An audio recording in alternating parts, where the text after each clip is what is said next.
Assalamualaikum warahmatullahi wabarakatuh. Perkenalkan, saya Kaulan Sari, NIM saya 72114191444.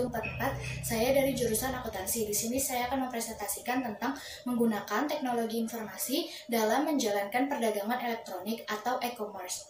Yang pertama-tama yaitu perdagangan elektronik.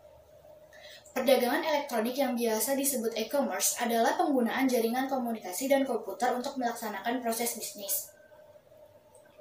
Beberapa orang mendefinisikan perdagangan elektronik atau e-commerce dengan sempit, yaitu transaksi-transaksi yang hanya melintasi batas perusahaan saja yang dapat diklasifikasikan sebagai e-commerce.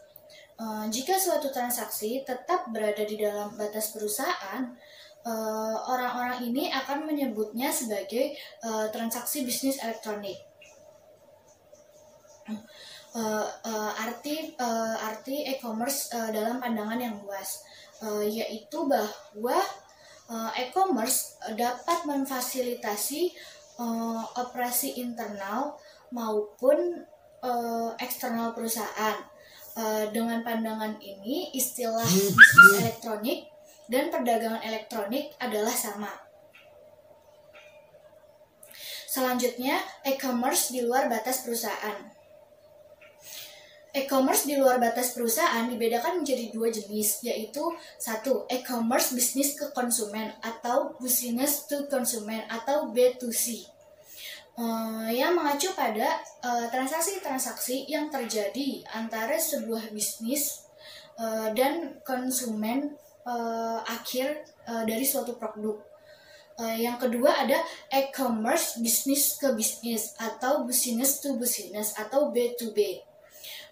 Yang mengarah pada transaksi antar bisnis di mana tidak ada pihak yang menjadi konsumen akhir dalam transaksi ini. Perbedaan ini digabungkan sehingga situs B2B memiliki waktu download yang cepat, instruksi untuk navigasi situs, kereta belanja yang dapat diisi dan dikurangi sebelum pembelian aktual, dan metode untuk menyimpan profil pengguna seperti alamat, nomor, kartu kredit, dan semacamnya. Yang selanjutnya ada manfaat-manfaat yang diharapkan dari e-commerce. Perusahaan melaksanakan e-commerce untuk dapat mencapai perbaikan organisasi secara keseluruhan. Perbaikan-perbaikan ini dapat diharapkan merupakan hasil dari tiga manfaat utama. Yang pertama, perbaikan layanan pelanggan sebelum, sedang, dan setelah penjualan. Yang kedua, perbaikan hubungan dengan pemasok dan komunitas keuangan. Yang ketiga, peningkatan imbal hasil ekonomi atas pemegang saham dan investasi pemilik. Manfaat-manfaat di atas akan memberikan kontribusi pada stabilitas keuangan perusahaan dan memungkinkan bersaing lebih baik di dalam dunia bisnis yang semakin luas dalam menerapkan teknologi komputer.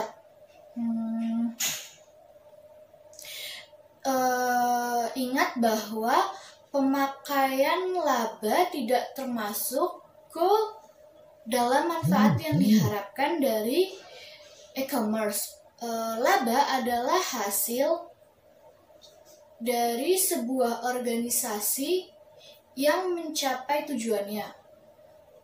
E-commerce adalah sarana pendukung yang kuat yang dapat membantu organisasi mencapai tujuannya.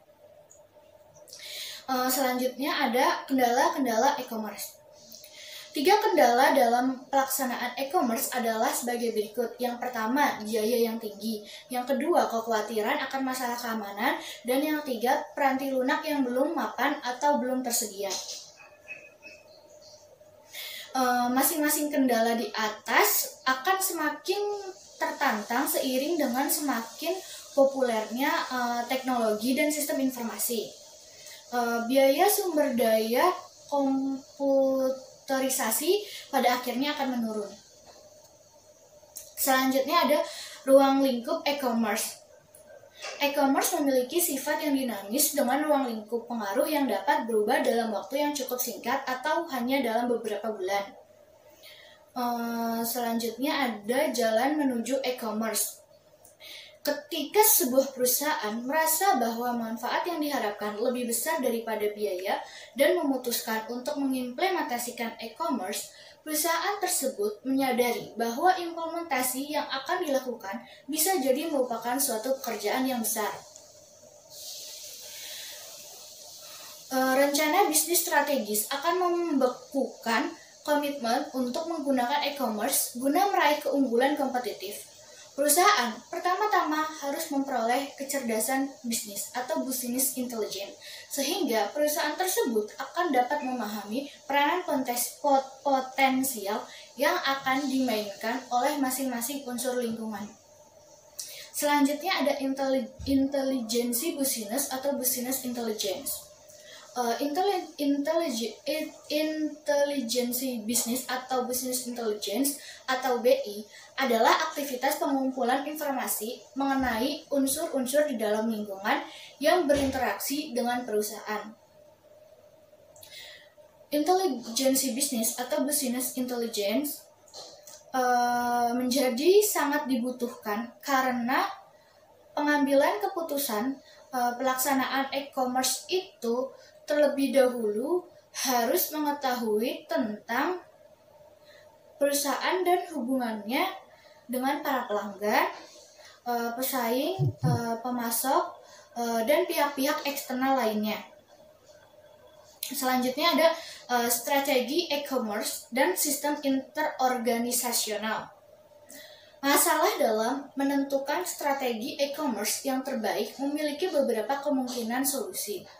Namun, strategi yang paling sering disebut-sebut adalah strategi di mana unsur-unsur yang ada dikaitkan dengan transmisi data elektronik. Istilah yang sering dipergunakan untuk iOS adalah EDI, yang merupakan singkatan dari Electronic Data Interchange atau pertukaran data elektronik, yaitu subkumpulan dari suatu sistem interorganisasional. Selanjutnya ada sistem interorganisasional. Sebuah perusahaan dapat membuat hubungan elektronik dengan perusahaan lain untuk menciptakan suatu sistem interorganisasional atau iOS, sehingga semua perusahaan bekerja bersama sebagai suatu unit yang terkoordinasi meraih manfaat yang tidak dapat diraih sendiri oleh setiap perusahaan. Yang berpartisipasi disebut sekutu dagang, sekutu bisnis, atau aliansi bisnis. Dalam sistem interorganisasional, tanpa jaringan komunikasi dan kemampuan pemrosesan komputer, organisasi akan menjadi sebuah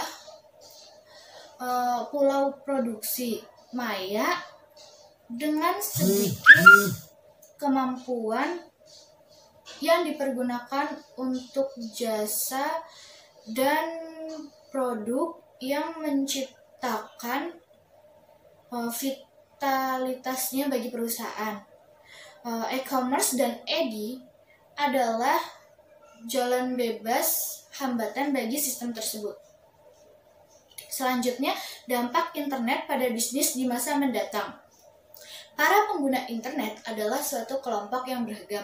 Banyak yang masih berusia muda, namun yang berusia lebih tua atau dengan lebih banyak penghasilan untuk dibelanjakan memiliki dampak yang substansial pada ramalan ekonomi e-commerce. Kesimpulannya, perdagangan melalui jaringan elektronik dimanfaatkan oleh perusahaan untuk memasarkan produk, barang, dan jasa. Strategi yang paling penting adalah strategi yang elemen-elemennya dikaitkan dengan transmisi data elektronik. Nama yang berkaitan dengan strategi ini adalah sistem antar organisasi atau iOS. Dalam melakukan perdagangan melalui jaringan elektronik dapat melakukan pelayanan pelanggan yang lebih baik. Hubungan dengan pemasok dan masyarakat keuangan yang lebih baik. Pengembangan atas investasi pemegang saham dan pemilik yang meningkat. Hal tersebut dapat dilakukan apabila kita melakukan strategi yang baik dengan sistem antar organisasi atau IOS. Sekian dari saya, kurang lebihnya mohon maaf. Terima kasih. Wassalamualaikum warahmatullahi wabarakatuh.